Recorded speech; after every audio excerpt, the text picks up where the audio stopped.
Hello everybody and welcome to this playthrough for Master Division in the Fall Major Tournament. And this video here is sponsored by Golf Clash and Playdemic, so let's go. Hole number 1, we're going to play with a power 4 ball at least. We can also play with a power 5 ball if we want to, but I would value to have at least some wind resistance on our ball as well. You can see here I'm going to go straight forward, full blast down the middle there.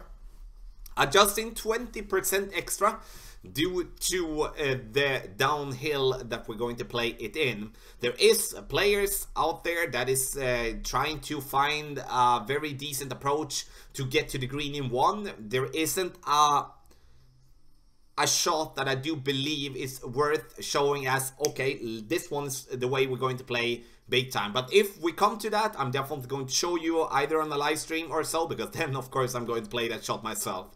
I'm getting straightforward here. You can see I'm having the Apocalypse level 7, of course, going to benefit from that max topspin. But doesn't matter if we have an extra mile level 8, Thor's Hammer 5+, or Apocalypse 4 5+, then we go straight forward anyway.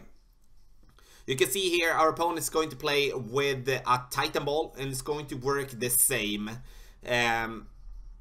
And it's going to work totally the same. Going to go straight forward there. Have in mind there with this wind that if we just drop it too much to the left, we're going to danger in going into the bunker there on the left side of the fairway. Won't be a problem for us to reach for the green anyway, as we then can just let it to green, let to the back of the green to make it fall back down. But if we do want to have a very good opportunity to make an eagle already on hole number 1, we are going to play straight forward, laying ourselves up for a thorn or a hornet shot towards the pin. So you can see here, look at this bounce. It's awesome. Like a bounce just before the bunker, then over the bunker. Definitely an awesome approach there. Okay, so our second shot now, and now we're going to play our thorn in absolute max distance of our club, which is lovely. Straight tailwind as well, even more lovely. I'm going to play 3 bars of backspin. If I would be in slightly closer, I would be playing with 4 bars of backspin. You can see here I'm aiming so the ball guideline goes straight at the pin. The thing that we actually have to do is that we need to move our landing position so the ball guideline is pointing half square on the green to the left. I'm adjusting 10% extra here, which is going to give me 7.5 rings. But look now how I'm actually hitting the spot where I'm aiming for, but I'm bouncing to the right here. So we need to go half square on the green to the left to just compensate for that weird bounce that we're going to get there. Something that we really need to have in mind, and then I do believe that we're going to be, if not in, we're going to be very, very close. Hole number 2. Now we're going to play the rough bump again. I'm actually playing with a Kingmaker to just show you that you don't have to have a wind resistant 5 ball, but if you do have that, that is going to be better. 2.5 bar backspin, and then we're going to play 1 bar of a side spin to the right. And you can see here that I'm putting myself up, so I'm having the ball guide line coming in on the left side of the pin, just there on the side. I'm going to play this one for 12 rings.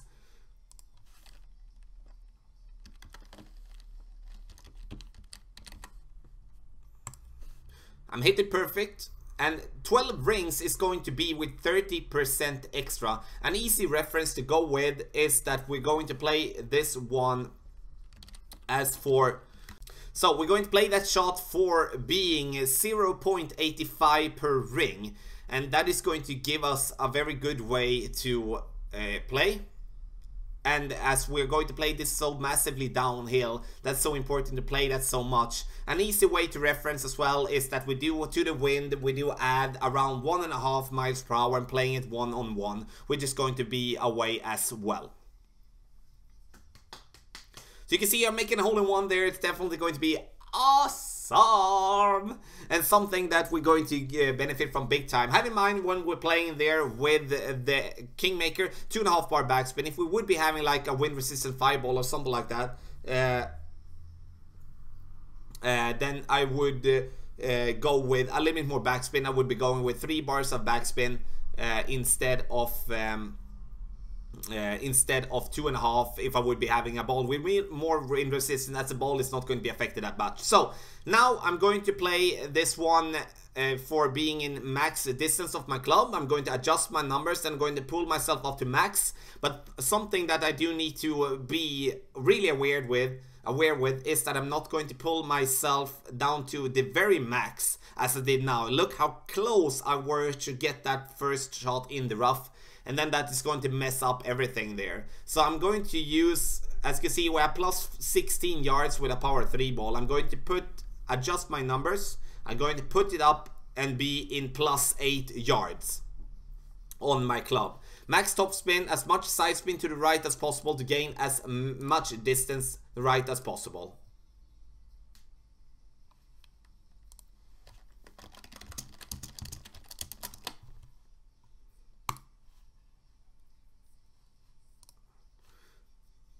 So our opponent is going to do the same here, trying to at least, or no, not trying to, he's trying to clear the rough completely, which is a possibility, but I'd rather take a safe shot like that if I do have a club as the Apocalypse level 6 that I can gain that much yards with that topspin that I do have.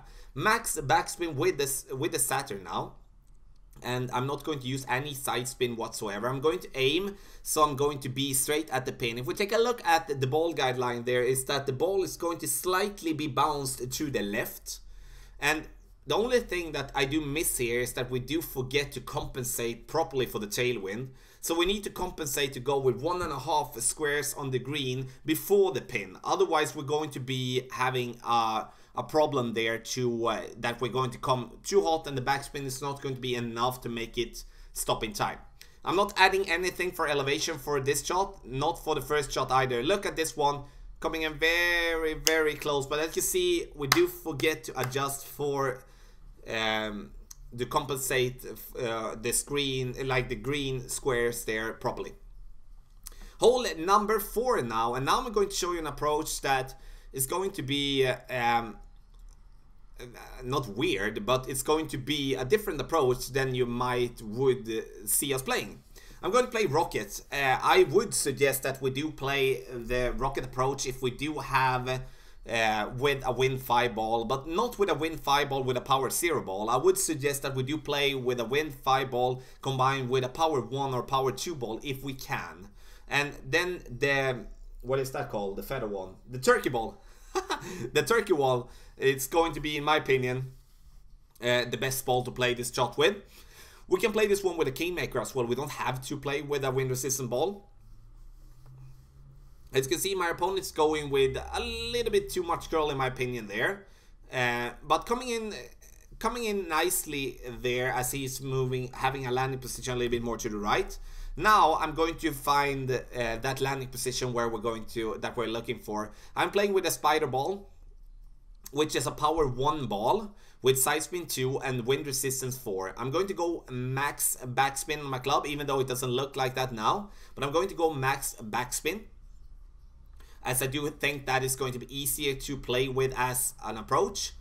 Max backspin combined with 1.5 bars side spin there. You can see my landing position here, having the red ring just going at the bunker there on top. And I'm adjusting a little bit more to the left than my opponent here. Then I'm going to adjust max numbers from this position. 5 rings is that. Then we're going to play that one for almost 9 rings. 8.8 rings. Slight curl to the left. As you can see, we're coming in nicely, but we do get that with still a little bit too much curl. Now the pin made it to stay a little bit closer than it would be, but we would definitely be having enough speed to get this ball in the hole. We would be also getting enough speed to make this ball go to the top and fall back down a little bit. And definitely something that I need to bring with me there, to not go with that much curl.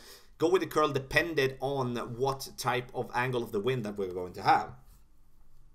So now it's time to go for green, guys. And I'm actually going to go from left to right. There is a bunch of videos going from right to left, as going with a power 3 ball, max top spin, going either through the trees or around the trees on the right. But I wanted to find a way to play here on the left side in a good way. Our opponent here is doing a very good drive here. Look at this roll, just cutting the rough there on the bottom, which is definitely going to help big time there. For us here, and also the first bounce is going to be so important no matter what type of side you're going to play with. I'm going to use the third piece of rough.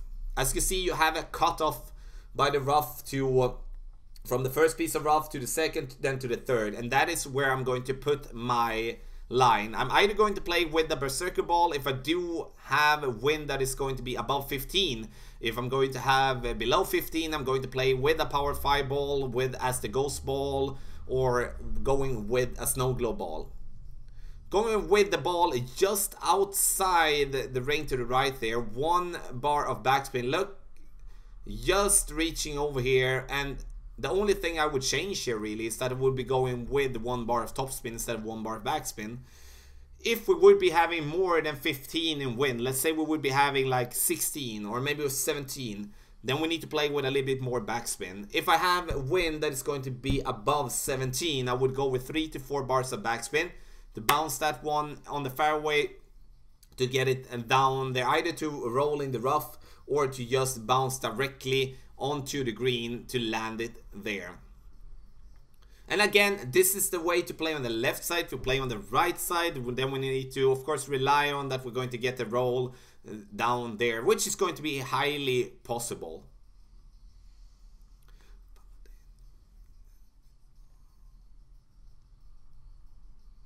So our opponent gets it in, and again I'm going to make a really bad wedge. I guess we're going to learn from that big time. So we're going to miss this wedge, and it's painful to see, but in the end this is going to be a must wedge that we need to get. We need to get this wedge, but as you can see here, we do have a little hill there. So the way for me to play with the side spin to the left wouldn't be that good. I'm going to slightly miss that one to the left as well, even though I hit it perfect. So under adjusted wedge, unfortunately going very, very close, but very close we don't win any tournament with. But in the end we get it down there, and that's the important thing. The wedge shot we can always improve and slightly make a change to the adjustment there. Hole number 6, Power 4 Ball. In my opinion, it's going to be very important, not maybe for the drive that much, but for the second shot. All top spin and max side spin, 4.5 bar side spin and max top spin there with Apocalypse of 6. I'm going to put the red ring at the plus 10 yard mark and adjust from that position. In the end, this is not going to be the position where we're going to take a shot from, as I'm going to move the target up to maximum distance of my club. Going to play this one for 9.8 rings, and then we drag it up the last 4 yards there to get in max distance. 1.5 ball of curl to the right with some slight amount of overpower, around like 15% of overpower. You can see here coming in very nicely with that curl. And the curl is going to be key here combined with adjustment. Now I'm getting dangerously close to the rough there. So I would say we take away 1 bar top spin, or we take away a little bit of the curl. So we're not going to get so dangerously close there. But even if we get into the rough there, we wouldn't be having no problem whatsoever to bounce ourselves to the green. So rather go long than go short. But also the drive, 20% extra as we're playing it downhill. Very important when you do make your shot. I do not suggest that you play with a Ewell ball. You would need to have some side spin for the second shot, at least to play it as I want to do.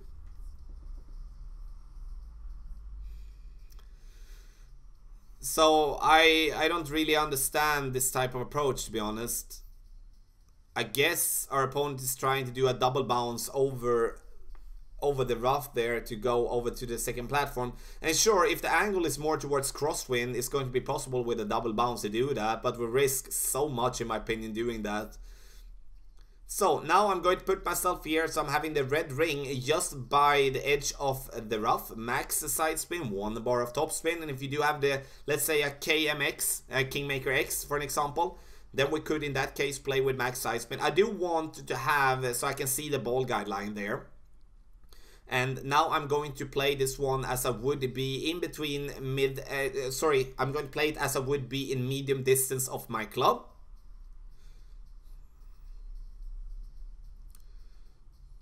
And we're going to adjust, as you can see here, we're adjusting almost 8 rings, 7.8 rings. Then I'm going to go with curl, just one ball of curl outside to the right. We hit the rough nicely. We're coming in nicely towards the pin. A little bit short. We could go with 1.5 bar topspin for the next time. But this is definitely going to be... hole number 6 is going to be a course where players is going to drop a birdie instead of an eagle. And if we can fight for an albatross, that's definitely going to save the eagle big time there. And I do believe that the approach for the albatross is going to be very tough, but absolutely possible to make. So I like that type of rough bump to get more control than try to bounce on the fairway before. So our opponent's going to try here with Amazon, and of course with Amazon here, it's a good club to pick, you know, with the distance and the topspin and stuff like that, but it's definitely going to be very hard to... yeah, it's going to be hard anyway. If you make a drive like that, it's going to be so hard to make for the green in 2. So now we're going to go to hole number 7. So already hole number 7 here. And here I'm going to play with the quarterback, and I'm going to either play with a kingmaker or I'm going to play with any type of wind resistance ball. Like here I do have the spider ball again, and I'm going to play max backspin and max side spin to right. I'm just going to have the white ring just cutting the rough on the bottom there as a reference. And then we're going to adjust this shot for being in medium distance of our club, which is going to be 9.8 rings here with the quarterback. It's also included 10% extra. You can see I'm using like around 75% of the ball outside to the right, and we get it to bounce nicely, and we're coming up there where we want to. But we need to go with a little bit more curl.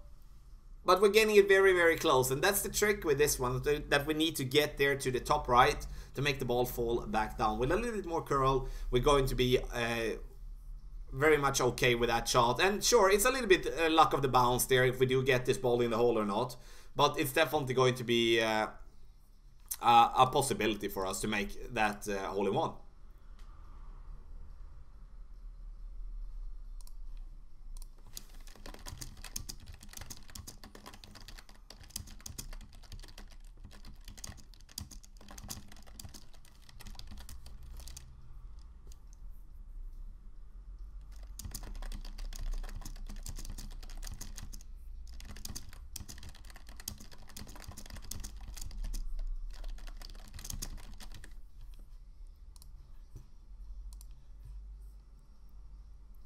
So there we go, and we're going to go now and play hole number 8. You can see our opponent goes into the bunker, and that's going to be a risk for sure. So now I'm going to go here and play hole number 8. And this is going to be a course where we're definitely going to have to apply our very skill in terms of overpower, hook shot and stuff like that. I'm going to show you an approach here that doesn't require to go with a hook shot, and that was my goal before making this playthrough. I'm going to put myself up with some room from the right side of the trees there, going with almost one ball of curl to the left, and just going to stroke the right side of the trees there, fall down here, making ourselves having an easy wedge towards the pin. The problem we have here with this approach, even if we go with a hook shot, or we are going with just a regular approach that I did there, then we are sometimes going to cut the trees and we're going to drop down in the rough or something like that. So we do really need to be a little bit lucky, in my opinion, as well.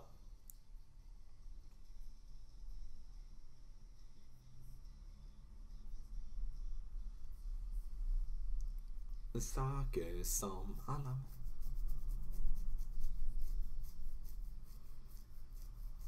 So our opponent is going to play it safe, play it on the left side here, and I can't stress that enough that this is going to be such an important hole that we need to make an eagle on this one. There is nothing to really talk about elsewise here. We do need to make an eagle on hole number 8 every single time we play it in the tournament. And sometimes we're going to have to find ourselves in the rough, sometimes we're going to be in the bunker. And best case scenario, we're going to be here for a wedge.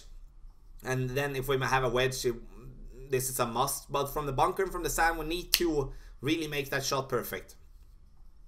Take it in here with an eagle, which is good. And now we're going to focus on hole number 9 instead.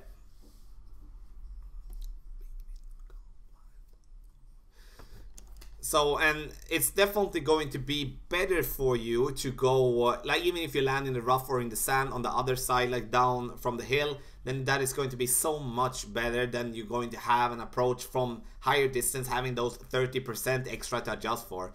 Max topspin here with a power 4 ball, and here, yes, you can play with a power 3 ball as well, but I do suggest that you play with a power 4 ball to give yourself that distance to play on the left side. The reason I'm playing on the left side is that it gives me a very good chance to make the rough bump from distance. I'm not going to add anything for elevation whatsoever. I'm going to adjust my range, then pull myself back to max target again.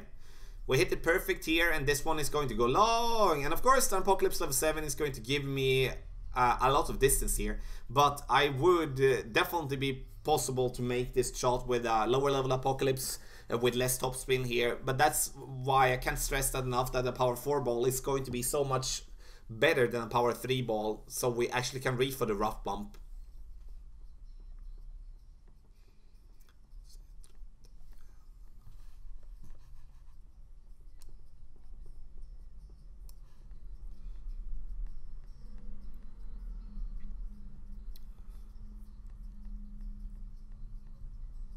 So our opponent's going to play with a Kingmaker, and again, it's going to be definitely be possible. I think for those that do have an Apocalypse level 7, a Kingmaker definitely going to be doing the work, but the drive needs to be pretty much spot on. We cannot go into the rough or into the sand, and it's going to be so important here that we do adjust it properly. And if we do find ourselves in the rough or in the sand, we're going to have a very tough time to reach for the green in 2. So we need to try to prevent that in any way that we can. So now you can see I'm having the Cataclysm here. I'm choosing the Cataclysm instead of the Sniper here to just make sure that even if I go short, I'm still going to have a shot for the rough bump here with that tailwind that we're going to have. I'm going to play this one 3 bars of side spin to the left and 3.5 bar top spin here. It's going to be a little bit too much as we do have that tailwind that we're having. So I would say play with 3 bars of top spin max and use two squares on the green before the pin as a reference there. Now 10.8, we're going to adjust this one as for being in between max and medium numbers. So it's going to be 8 rings with a Cataclysm level 7. We hit it great, which is not perfect, but we hit the rough and we're coming in and we're going to miss this by not much at all. With a perfect, maybe we could dream about that and get that one in the hole. But ladies and gentlemen, this was a playthrough for Master Division. I hope you learned something here, and if you do have any questions, please let me know in the comment section below. Do not forget to subscribe to the channel, and the video here is sponsored by Golf Clash and Playdemic. Good luck in the fall major!